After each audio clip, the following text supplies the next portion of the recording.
성경은 약속의 책입니다. 그래서 성경을 때로는 구약, 신약으로 이렇게 나눠서 부르기도 하죠. 구약은 예수님이 오기까지 우리 하나님께서 약속하신 옛 약속이라는 뜻이고요. 신약은 예수님이 오신 이후에 하나님이 새롭게 주신 약속이라는 의미에서 신약이다, 이렇게 이야기를 하고 있습니다. 성경을 통틀어서 신구약 성경에 흐르는 약속의 중심은, 그 약속의 내용은 내가 너희의 하나님이 될 것이고 너희는 내 백성이 되게 할 것이다. 그것이 우리를 향한 하나님의 놀라운 약속의 말씀입니다. 특별히 에덴 동산에서 하나님께서 아담과 화를 두시고 거기에 선악을 알게 하는 나무의 열매를 두셔서 그 열매는 먹지 말라고 하셨습니다. 그 이유는 우리가 지난 시간에 말씀드린 것처럼 이 세상의 주인은 하나님이시고 우리는 그의 백성 됨임을 잊지 말라고 주신 하나님의 언약의 징표입니다. 그래서 이 나무의 열매를 먹으면 너희가 반드시 죽으리라, 그렇게 말씀하셨습니다. 이 말씀은 이 언약을 우리가 어기면, 다시 말해서 하나님을 떠나면 우리의 행복은 끝이 나고 불행이 시작되니까 제발 너희의 행복을 위해서 이 하나님의 말씀을 지키기를 바란다는 우리를 사랑하시는 하나님의 사랑의 표시였습니다. 그런데 원수 마귀 사단의 시험에 넘어가서 아담과 하와는 그 선악을 알게 하는 나무의 열매를 먹어버림으로 말미암아 사람에게 죽음이 찾아왔습니다. 그렇지만 하나님은 타락한 인생들을 그냥 내버려 두실 수가 없었습니다. 하나님의 그 공의의 성품에 의하면 반드시 심판을 받아야 될 인간이기에 사망을 맞이했고 또 이 땅을 사는 동안 해산의 수고와 땀을 흘리며 수고하는 고통을 겪다가 죽어야만 하는 것이 우리의 인생의 결말이었지만 또한 하나님의 그 사랑의 성품 때문에 하나님은 그 멸망 가운데 우리를 구원하시기로 작정하셨고요. 그 구원의 역사가 창세기 3장 15절로부터 시작을 했습니다. 여자의 후손과 뱀의 후손이 원수가 되리라. 장차 오실 그 여자의 후손이 오면 뱀의 머리통을 박살을 내버림으로 말미암아 죄와 그 죄의 배후에 있는 사단을 무너뜨리고 우리의 인생들을 구원해 주실 것이라는 하나님의 약속이었습니다. 그 약속은 역사 가운데 계속해서 우리 하나님이 친히 일하심으로 이루어져 갔습니다. 점진적으로 성취되어져 왔습니다. 노아 시대 때 온 세상이 죄로 멸망할 때에 하나님은 그 하나님 약속을 지키시기 위해서 노아와 그 가족들을 방주 가운데 구원해 주시고 또 무지개 언약으로 다시는 물로 너희들을 멸망하지 않겠다고 말씀해 주셨지요. 그리고 노아 시대를 지나서 오늘 본문에 읽은 것처럼 하나님은 세상이 또 죄악으로 간영할 그때에 바벨탑을 쌓고 우리가 하나님처럼 높아지려고 할 때에 하나님은 그 바벨탑을 무너뜨리시고 이 세상에 하나님의 그 구원의 역사를 이루기 위해서 아브라함을 또 부르셨습니다. 아브라함을 부르시고 그 아브라함에게 자손을 줄 것이고 하나님 약속의 땅을 줄 것이라고 약속하셨지요. 그 약속의 말씀이 그 아들 이삭에게로 또 야곱에게로 갱신이 되어졌고 야곱의 12아들을 통하여 이스라엘이라고 하는 민족을 이루게 하시고 그 민족을 통하여서 하나님 또한 하나님의 약속을 다시 확인시켜 주셨습니다. 그들이 나라를 잃고 애굽에 포로되어 살아갈 때에 하나님은 모세를 보내어 그들을 구출해 내시고 시내산에서 다시 한번 그들에게 너희는 나의 백성이 되고 나는 너희의 하나님이 되리라고 약속해 주셨습니다. 그리고 하나님의 말씀 십계명을 그들에게 허락해 주었지요. 그것으로 끝난 것이 아닙니다. 그들이 가나안 땅에 들어가서 살아갈 때에 그때 그들이 또 멸망길로 나아가고자 할 때에 하나님은 다윗을 세우시고 내 율례 내 법도를 내가 지키면 내 왕위를 견고하게 하고 내 나라를 영원히 견고하게 하리라 하나님은 약속해 주셨고요. 그 약속을 지키기 위해서 하나님은 그들이 나라를 잃고 바벨론 포로로 끌려갔을 때에도 예레미야를 통하여 또 에스겔을 통하여 계속해서 하나님의 언약의 말씀, 약속의 말씀이 성취되어질 것임을 계속해서 말씀해 주셨고, 마침내 때가 되어 예수 그리스도가 이 땅에 오심으로 말미암아 그 하나님의 구원 역사가 성취가 되어졌습니다. 그 하나님의 일하심을 통하여, 그 하나님의 약속을 이루심을 통하여 오늘 저와 여러분들이 이곳에 살아있고 하나님 보좌 앞에 나와서 예배드리게 된 줄 믿습니다. 또한 지금 우리는 하나님이 그 약속을 의지하며 살아가고 있는 사람들입니다. 주님은 2000년 전에 구약의 약속의 말씀을 성취하시기 위해서 이 땅에 오셨고, 또한 우리에게 너희를 끝까지 지키고 보호하시고 영원 끝날까지 하나님 나라 이를 때까지 우리를 인도하시겠다고 말씀하시며, 그날이 다시 오기까지 우리가 어떻게 살아야 될지를 하나님은 우리에게 약속해 주셨습니다. 주님이 다시 오실 것이라는 그 약속의 말씀, 그 재림의 때를 우리는 기다리며 이 땅을 살아가고 있지요. 여러분, 오늘 우리가 붙들고 의지하고 살아가는 그 하나님의 약속은 도대체 어떻게 이루어지고 있고 우리의 삶에 어떻게 적용이 되었을까를 오늘 함께 말씀을 통해서 하나님의 약속의 은혜를 우리가 나누기를 원합니다. 특별히 오늘 본문의 말씀은 하나님께서 아브라함에게 찾아오셔서 약속하신 말씀입니다. 이 말씀은 오늘 우리에게도 동일하게 적용이 되어지는 말씀입니다. 우리를 향한 하나님의 약속은 어떤 성격과 특징을 가지고 있을까요? 먼저 첫 번째로 우리가 생각해 볼 것은, 하나님의 약속은 일방적이고 주권적인 약속이라는 것입니다. 약속이라고 하는 것은 쌍방간에 미리 정하여 둔 어떤 그 조건을 이룰 것을 우리가 약속이라고 이야기를 합니다. 그러나 오늘 하나님과 우리 사이에 쌍방간에 뭔가 약속을 이룬다는 것은 사실은 성립이 되지 않습니다. 타락한 인간이 거룩하신 하나님과 어떻게 대등하게 약속을 할 수가 있겠습니까? 우리는 약속을 하나님과 할 수 있는 쌍방간의 자격도 되지 않고 그 약속을 이룰 수 있는 능력도 자격도 없습니다. 애초부터 하나님과 우리 사이는 약속을 함께 대등하게 할 수 있는, 합의할 수 있는 그런 약속의 대상자가 아닙니다. 하나님의 약속은 일방적인 약속입니다. 오늘 하나님께서 아브라함에게 찾아오셔서 이루신 약속도 사실은 일방적인 약속이고, 좀 더 고상하게 말하면 하나님의 주권 가운데 이루어진 약속입니다. 어떤 조건을 걸고 그 조건을 이룰 때에 뭔가 이루겠다는 약속이 아닙니다. 그런데 오늘 말씀을 자칫 잘못 읽으면 하나님과 약속을, 하나님이 조건을 걸어놓고 그 조건을 이행할 때에 하나님께서 우리에게 뭔가를 이루시겠다는 조건에 의한 약속처럼 우리가 여겨지기도 합니다. 그러나 오늘 말씀을 우리가 잘 읽어야 합니다. 오늘 2절에 하나님께서 약속하신 약속, 너는 복이 될지라, 하나님은 아브라함을 복이 되게 하셨습니다. 쉽게 얘기하면 복덩어리로 만들었습니다. 우리는 뭔가 복을 받으려고 애를 쓰는데 하나님은 네가 복 받으려고 하지 말고 네 자체가 복이라고 하나님이 말씀하신 것이에요. 여러분이 믿지 않든 믿든 오늘 말씀은 하나님은 우리를 복으로 만드셨다는 것입니다.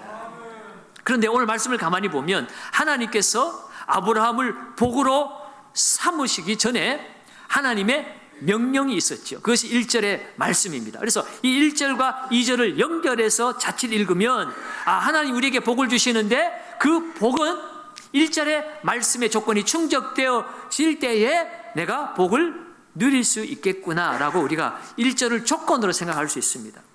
그러나 이 하나님의 말씀 원어를 자세히 읽어보면 1절과 2절은 독립된 전혀 별개의 문장이라는 것입니다. 1절이 조건절이고 그 조건을 이루음으로 말미암아 귀결되어지는 절이 2절이 아니라는 거예요. 그래서 1절과 2절 사이에는 인과관계를 나타내는 접속사가 없습니다. 그냥 1절은 1절대로 단독으로 하나님이 명령하신 명령문이고, 그 명령으로 1절은 끝이 나버리는 것이고요. 2절은 2절대로 새롭게 다시 그냥 평서문으로 하나님께서 너는 복이 될지라라고 말씀하셨다는 것을 우리는 알아야 합니다. 그러니까 오늘 하나님께서 아브라함에게 너의 고향과 친족과 아버지의 집을 떠나라라고 하시는 그 말씀은 그 말씀대로 하나님께서 아브라함에게 지시하신 것이고, 그 지시한 말씀과 상관없이 오늘 2절 말씀에 하나님께서 아브라함 너를 내가 복으로 삼겠다, 너는 복의 근원이 될지라 라고 하나님이 밝히셨다는 것입니다. 여러분, 이것을 우리가 좀 이해하기 쉽게 예를 들어보면, 아버지가 집에 들어와서 아들에게 이야기합니다. 아들아, 오늘 집에 일찍 들어와라. 내가 너를 위해서 좋은 선물을 준비했다 라고 말했다고 칩시다. 그렇다면 여러분, 오늘 일찍 집으로 돌아오는 것은 조건이 아닙니다. 아버지가 일찍 네가 들어오면 그것 때문에 내게 좋은 선물을 주겠다는 것이 아니에요. 내가 너에게 좋은 선물을 이미 준비했다. 이 선물을 내가 줄 것이니까 일찍 들어오라는 거죠. 일찍 들어오라는 것은 조건이 아니라 이미 하나님 아버지가 선물을 준비한 것을 주기 위한 그 복 안에 포함된 것이 일찍 들어오는 것이지, 일찍 들어오나 늦게 들어오나 아버지의 선물은 이미 준비된 것입니다. 그러니까 오늘 이 말씀도 우리가 읽을 때에 아브라함이 고향과 친척과 아버지 집을 떠났으니까 이제 복받을 자격이 되었으니까 복을 지어야지, 그것이 아니라는 거예요. 하나님 일방적으로, 아브라함은 하나님을 알지 못하는 사람이었습니다. 아버지가 우상을 섬기고 우상의 그 조각을 만들어서 팔던 사람, 그 집안의 아들이었습니다. 그런데 하나님께서 아브라함을 일방적으로 찾아오셔서 하나님의 그 구원 역사를 이루는 도구로 하나님이 아브라함을 부르셨다는 것입니다. 그것이 일방적인 것이고 또는 주권적인 것이고, 또 성경적으로 표현하면 은혜라고 하는 거죠. 은혜라고 하는 것입니다. 오늘 하나님은 아브라함에게 복이 되라고 말씀을 하셨습니다. 가나안을 들어가는 것, 고향과 친척과 아버지 집을 떠나는 것, 그것은 하나님이 이미 약속하신 그 복에 포함이 되어 있습니다. 여러분, 이처럼 하나님이 우리에게 주시는 약속은 일방적이고 주권적이고 은혜입니다. 그래서 여러분, 오늘 성경에 나오는 모든 언약의 본질이 다르지 않습니다. 똑같습니다. 에덴 동산에서 하나님께서 아담과 하와에게 선악과를 금지하신 이유도 아담과 하와를 골탕 먹이려고 한 게 아니죠. 시험 들게 하려고 한 것이 아니라는 것입니다. 하나님을 떠나서 교만하게 살아가는 것이 파멸이고 불행이라는 것을 하나님 너무나 잘 알기 때문에 그 불행을 막기 위해서, 하나님을 떠나지 않도록 하기 위해서 하나님께서 금지 명령을 주신 것이라는 거예요. 우리들의 복을 위해서 하나님은 하나님의 법을 두신 것이에요. 시내산에서 모세를 통하여 십계명을 주시고 율법을 주신 이유도 율법을 지키면 너를 복을 주겠다가 아니라 하나님의 말씀이기에 그 말씀대로 사는 것이 행복이라는 것을 우리 하나님이 너무나 잘 알기 때문에 우리에게 그 말씀, 하나님의 법을 주신 것입니다. 여러분, 하나님의 법이 없이 이스라엘 백성들이 가나안 땅에 들어갔다면 그들이 행복했을까요? 무법천지가 행복한 나라일까요? 아니죠. 법이 있음으로 말미암아 그 법의 테두리 안에서 사람들이 질서 있게 나름 행복하게 살아가고 있지 않습니까? 세상 법도 그런데 하나님의 백성이 하나님의 법을 지키지 않고 살아간들, 여러분 아무리 부귀영화를 누려도 그것은 우리에게 참된 행복을 주지 못하는 것입니다. 여러분, 다윗 언약도 마찬가지였어요. 내 율례와 법도를 지키면 내 왕위를, 내 나라를 견고하게 하리라. 그것을 지켜야만 지켜주시는 것이 아니라 그 말씀을 지키는 것이 그들의 왕위, 그들의 안전, 그들의 행복을 보장하기 때문에 그렇습니다. 여러분, 이 원리를 깨닫는 것과 깨닫지 못하는 것은 하늘과 땅의 차이입니다. 이 원리를 깨닫지 못하면 하나님의 말씀, 하나님의 법은 늘 짐입니다. 구속입니다. 힘든 것입니다. 그러나 하나님의 법이 나를 행복하게 하는, 하나님이 나를 위해서 주신 것이라는 것을 깨달은 사람은 그것이 더 이상 구속이 아니고 짐이 아닙니다.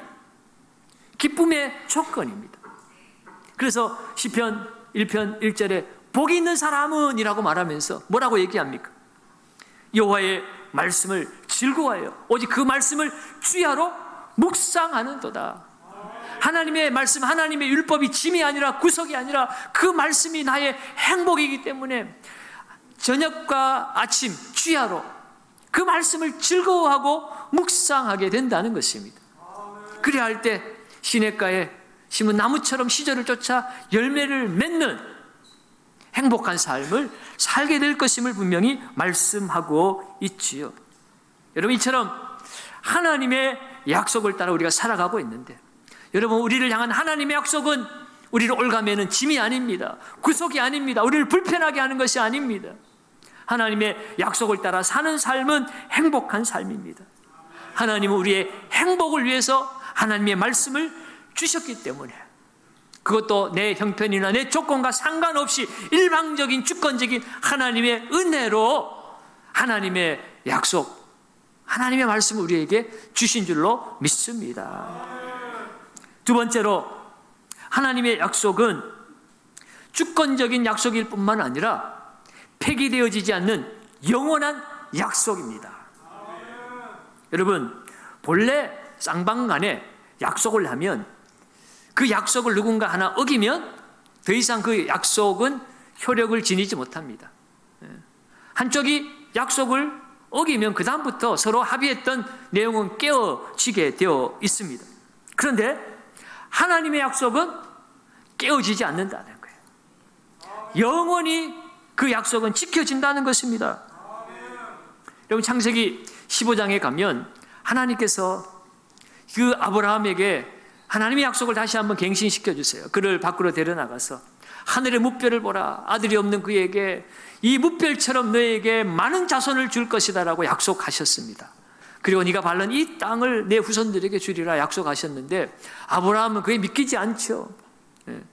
나이가 들어서 더 이상 아들을 낳을 수 없는 그런 처지에 있는 사람에게 하늘의 무별같이 자손을 풍성하게 주실 것이라고 약속하고, 지금 이 가나안 땅에 살벌한 가나안 백성들이 살고 있는데 이 땅을 우리와 우리의 후손들에게 준다는 것이 현실로서는 믿기지 않는 것입니다. 그래서 하나님께 말씀합니다. 내가 그것을 어떻게 알 수 있습니까? 어떻게 믿을 수 있겠습니까? 그러자 하나님께서 아브라함에게 말씀을 하십니다. 너는 가서 3년 된 암소와 암염소와 3년 된 수량과 산비둘기를, 집비둘기 새끼를 내게로 가져오라 라고 명령을 하죠. 가지고 왔더니 어떻게 하십니까? 그 짐승들을 둘로 쪼개라고 말씀합니다. 머리끝에서 발끝까지 아직 반쪽을 내어버리는 것입니다. 그리고 그 짐승을 쪼개어 놓고 짐승을 쪼개어 놓고 기다리고 있습니다. 그때 아브라함이 하는 일은 그 시체를 먹으려고 하는 솔개들이 맴돌 때에 그 솔개들을 쫓아내는 일밖에 아브라함은 할 수 있는 일이 없었고, 또 할 수 있는 일이 전혀 없었습니다. 그러자 밤이 되니 어떤 일이 일어났습니까? 15장 17절을 보면 이런 말씀이 있어요. 같이 한번 읽어봅니다. 해가 져서 가 보이며 타는 횃불이 쪼갠 고기 사이로 지나더라. 아멘.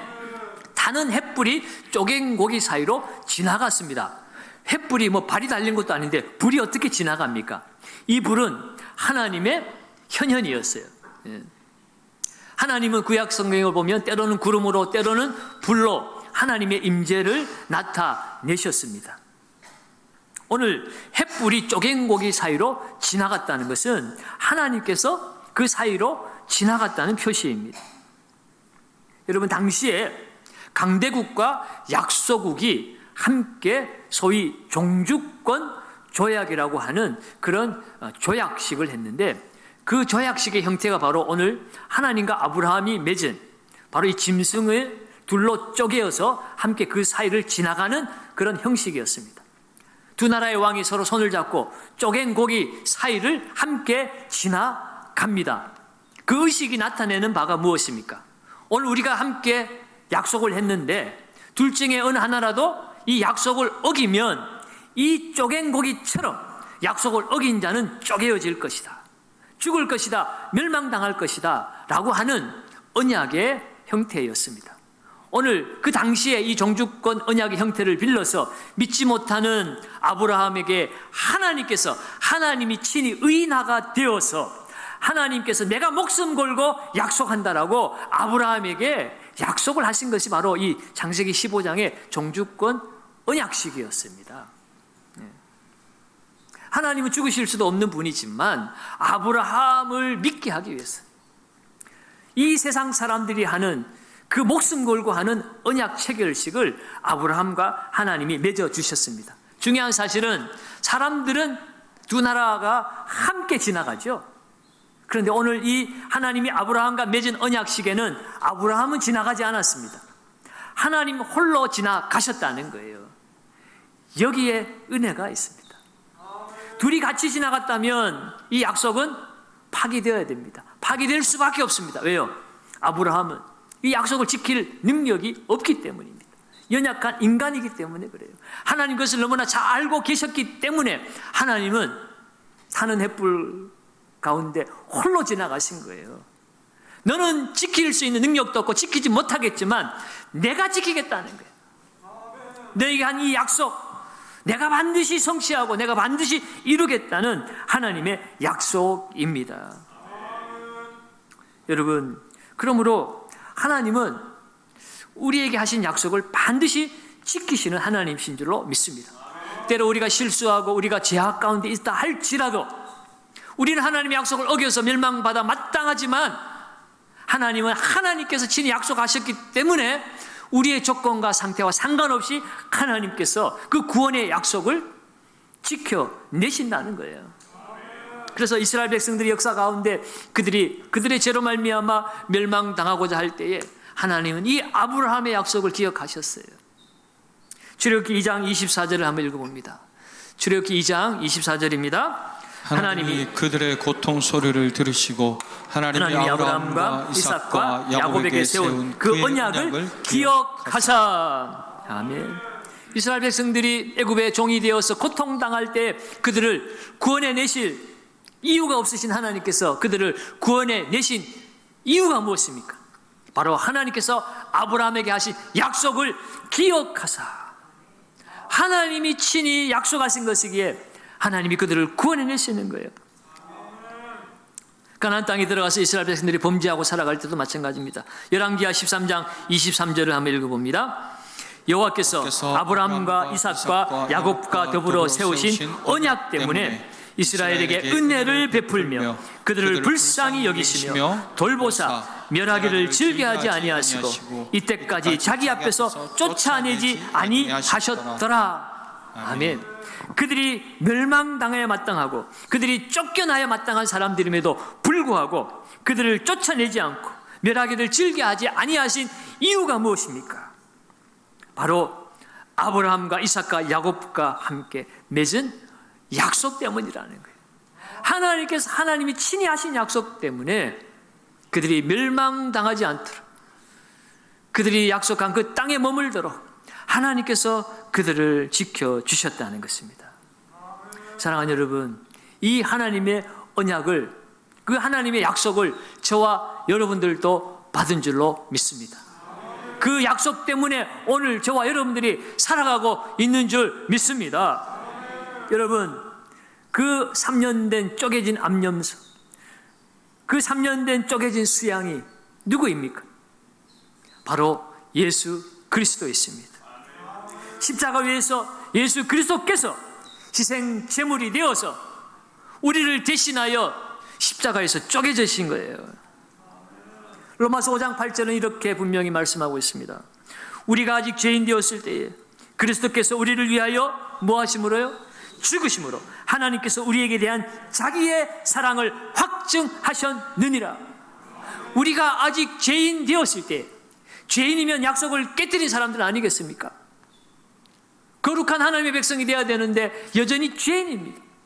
그럼에도 불구하고 하나님이 십자가에서 찢기셨어요.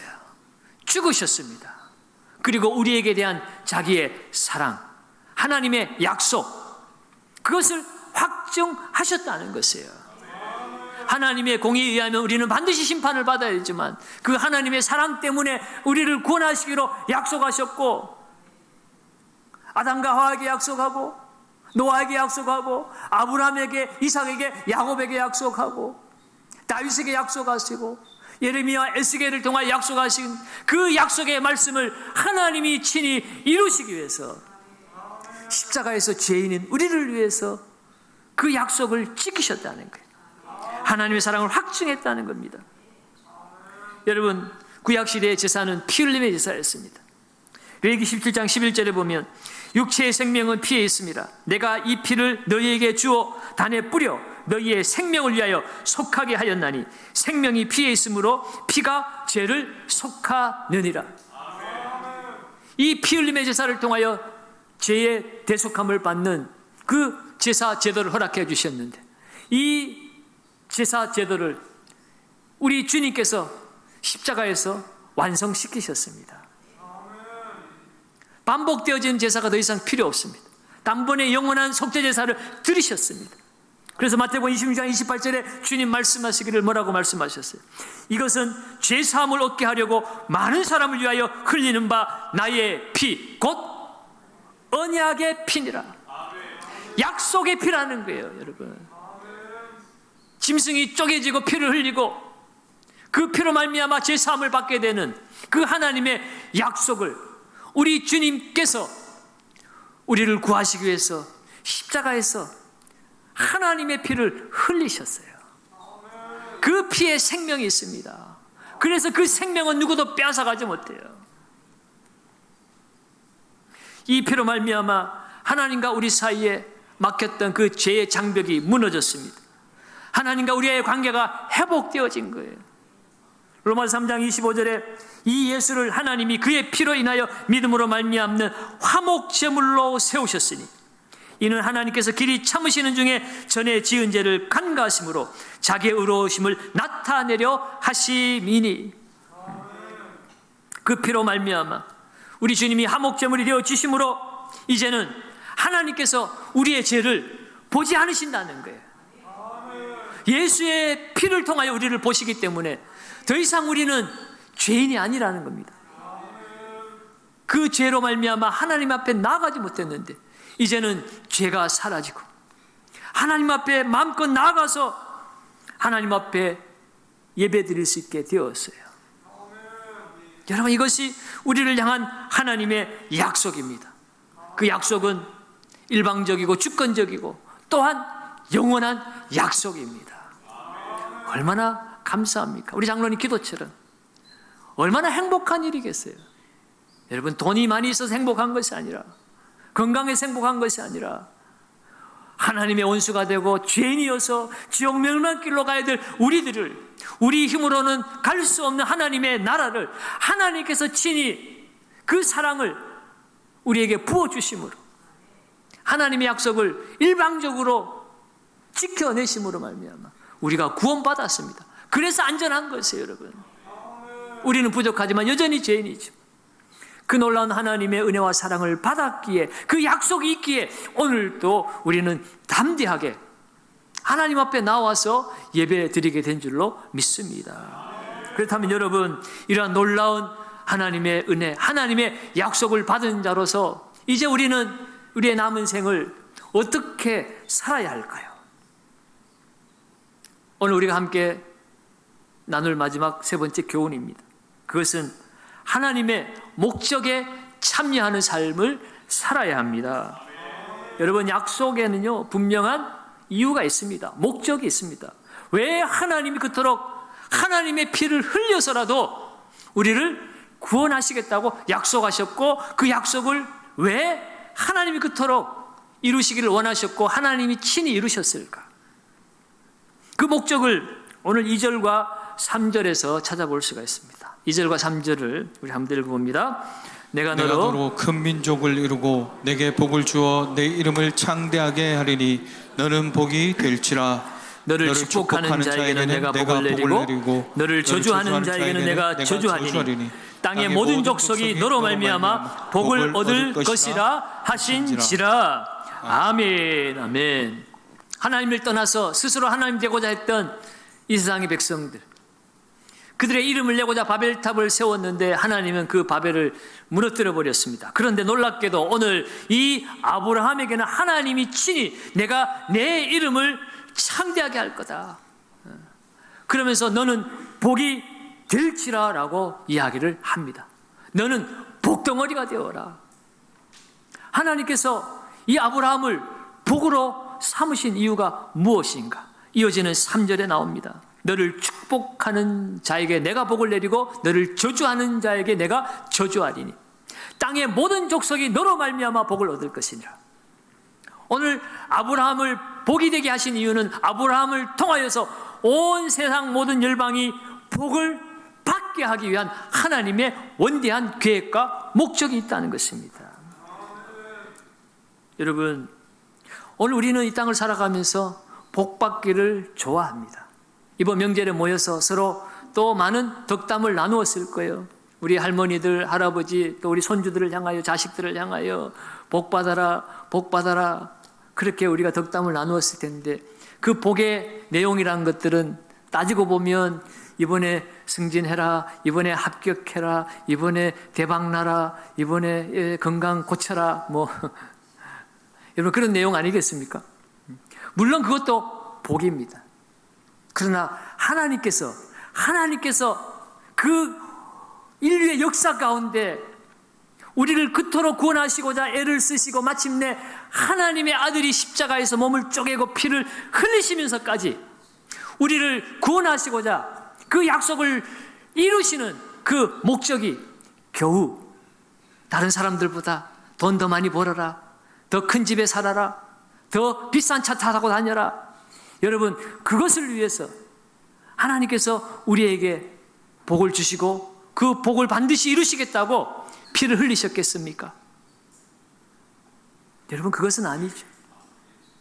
물론 주를 위해 살다 보면 건강의 복, 또 물질의 복 얼마든지 받아 누려야 합니다. 그것을 통해 하나님께 영광 돌리면 더욱 좋은 것이죠. 그것이 필요 없다는 것은 아니에요. 실제로 아브라함도 이삭도 야곱도 그들은 부자였습니다. 족장으로서 풍부한 종들과 또 많은 짐승들과 가축들을 가지고 있었어요. 여러분, 그러나 오늘 하나님께서 오늘 아브라함에게, 영적 아브라함의 후손으로 살아간 저와 여러분들에게 주시고자 하시는 복은 그런 현세적인 복을 말하는 것이 아닙니다. 아브라함에게 땅을 주시겠다고 말씀하셨지만, 너를 하늘의 무별처럼 번성하게 한다고 말씀하셨지만, 실제로 이스라엘 백성들이 차지한 땅이라고 하는 것은 여러분 우리나라보다도 작은 땅입니다. 이스라엘 전체 면적은 우리나라 강원도 땅 면적밖에 안 돼요. 손바닥만한 땅입니다. 그들이 정말 하늘의 무별처럼 많습니까? 이 세상의 큰 나라들에 비하면 그 인구가 얼마나 되겠어요? 진정한 복이 무엇일까? 신명기 7장 7절에도 보면 하나님께서 이스라엘 백성들을 기뻐하신 이유를 이렇게 얘기합니다. 여호와께서 너희를 기뻐하시고 너희를 택하심은 너희가 다른 민족보다 수요가 많기 때문이 아니니라. 너희는 오히려 모든 민족 중에 가장 적으니라. 여러분, 그렇다면 하나님이 우리에게 주시고자 하신 진정한 복의 내용이 무엇입니까? 그것은 바로 아담과 하와가 죄로 말미암아 잃어버린 하나님과의 생명의 관계입니다. 하나님과의 그 교제의 복을 회복시키시기 위해서 하나님 일방적으로 주권적으로 하나님이 영원한 약속을 하나님이 맺으셨어요. 그리고 그 복을 누리도록 하기 위해서 네가 의지하던 곳을 떠나라는 것입니다. 여러분, 당시에 아브라함이 살던 갈대아 우르는 당시의 세계의 중심이었습니다. 바벨론 그 문명의 절정을 이루는 곳이었어요. 그것을 떠나라는 것이에요. 네가 의지하던 너의 가족, 너의 아버지의 후광, 너의 살아온 경험, 본토와 친척과 아버지 집을 떠나라는 것입니다. 내가 지시할 땅으로 가라는 거예요. 그 가라는 땅은요, 참 미개한 변방이었습니다. 광야였습니다.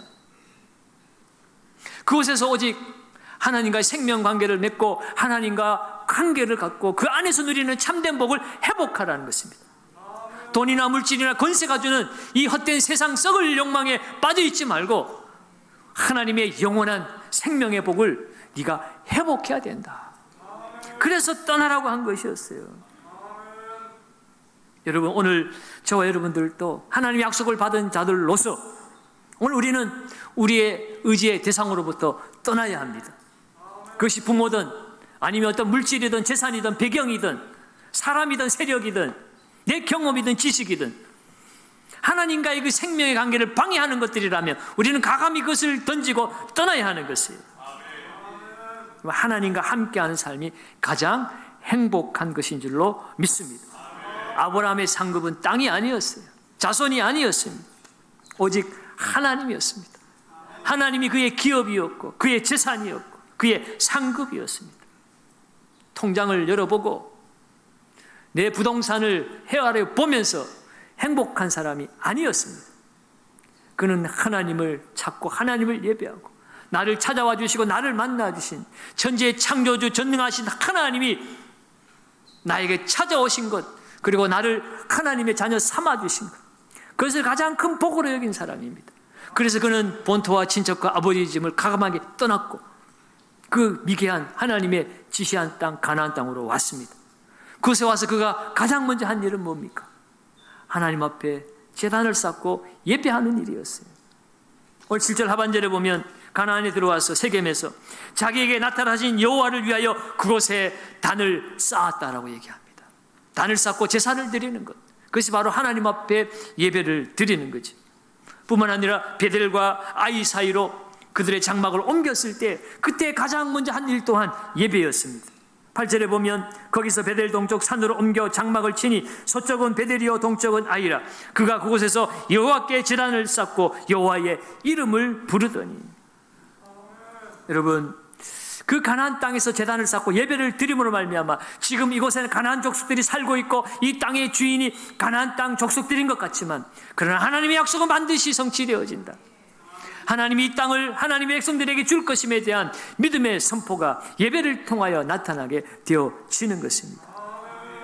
사랑하는 여러분, 인생의 진정한 행복, 성도의 진정한 행복은 하나님을 나의 아빠 아버지로 부르며 그분의 말씀을 듣고 그분께 기도하며 그분의 뜻을 이루어가는 하나님의 목적에 동참하는 삶이 행복인 줄로 믿습니다. 하나님은요, 아브라함으로 하나님을 예배하는 삶으로 그를 부르셨습니다. 그 부르신 이유가 무엇입니까? 하나님의 계획은 아브라함 한 사람이 하나님을 예배하는 자가 아니라 이 세상 흩어진 모든 열방의 모든 민족이, 모든 종족이, 모든 사람이 하나님을 예배하는 사람이 되게 하는 것, 그것이 하나님의 목적이고 하나님의 계획입니다. 그것을 위해서 하나님은 약속하셨고 그 약속을 이루시기 위해서 아브라함을 선택하셨고 마침내 예수 그리스도를 이 땅에 보내어 주신 것입니다. 여러분, 그래서 신약의 시작은 어떻게 시작합니까? 아브라함과 다윗의 자손 예수 그리스도의 계보라. 예수는 아브라함과 다윗의 자손으로 오신 분이라는 것입니다. 그 말씀은 아브라함에게 하신 약속, 다윗에게 하신 약속, 그 언약을 이루시기 위해서 이 땅에 오신 분이 예수 그리스도이심을 나타내고 있습니다. 이 예수 그리스도를 통하여 이제 이 땅의 모든 족속이 다 하나님을 예배하는 하나님의 백성이 되게 하셨습니다. 예수 이름을 부르는 모든 자는 그 모든 죄가 사함을 받고 하나님의 자녀가 되는 복을 누리게 되었어요. 예전에는 이방인이었지만 그러나 이제는 우리가 영적 아브라함의 자손이 되었습니다. 바로 예수 그리스도를 통하여 하나님의 자녀가 된 것이에요. 오늘 저와 여러분들은 너는 복이 될지라고 말씀하신 그 아브라함을 향한 복이 오늘 우리에게 고스란히 하나님 우리에게도 말씀하고 계신 줄 믿습니다. 너는 복이 될지라. 여러분, 오늘 우리는 하나님의 복을 받은 사람입니다. 여러분, 어디에 가가지고 복 달라고 빌지 마세요. 복은 이미 우리에게 와 있습니다. 하나님은 복의 근원 아닙니까? 하나님이 우리 안에 와 계시고 그 하나님을 모시고 살아가는 우리가 복덩어리인 줄로 믿습니다. 하나님 우리에게 원하시는 것은 하나님과 예배하는 생명의 관계, 그 복을 네가 이곳에서 누리기를 원한다. 그리고 이제는 너를 통하여 모든 민족이 너와 같이 하나님을 예배하는 복을 누리기를 원한다. 너는 복의 통로가 되어라. 너를 축복하는 자를 내가 축복하고 너를 저주하는 자를 내가 저주할 것이다. 모든 민족이 너로 말미암아 복을 받을 것이니라.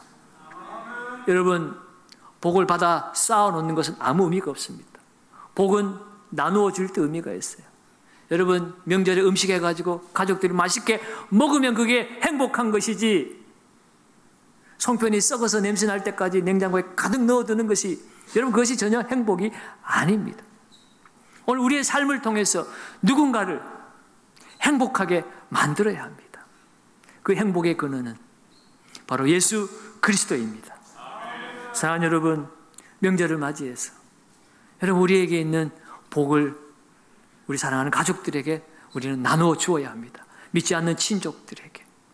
언젠가는 우리가 이 세상을 떠날 것이고 우리의 손에 들고 있는 물질도, 우리의 통장에 그 숫자도 아무 의미가 없다는 사실을 우리는 기억해야 할 것이고, 우리 죄에서 구원받고 천국의 영생을 누릴 수 있는 길은 오직 예수밖에 없다는 사실, 그 예수의 생명의 복음을, 나는 자격이 없지만, 나는 죄인이지만 하나님이 나를 사랑하셔서 내게 찾아오셨다는 것을 우리는 증거해야 할 것이고, 하나님이 나를 통하여서 우리의 가족도 구원하시기를 하나님이 원하신다, 하나님이 약속하셨다. 그러니 함께 예수 믿고 천국 백성 되어 살자. 여러분, 우리는 담대하게 우리의 가족들에게 외칠 수 있어야 합니다. 나아가서 이제 행복 나눔 축제를 이제 10월 마지막 주에 앞두고 있습니다. 여러분, 우리에게 있는 복을 나누는 일에 힘쓰시기를 바랍니다.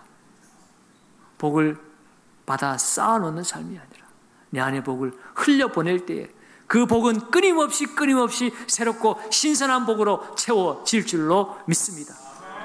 주님 다시 오시는 그날까지 하나님의 약속이 반드시 이루어질 줄로 믿고, 오늘 하나님의 자녀의 권세와 복을 나만 누릴 것이 아니라 내가 살아가는 삶의 현장에 그 복을 나누어주는 복의 유통자로 살아가시는 우리 경상교회 모든 가족들 되시기를 예수님의 이름으로 축원드립니다.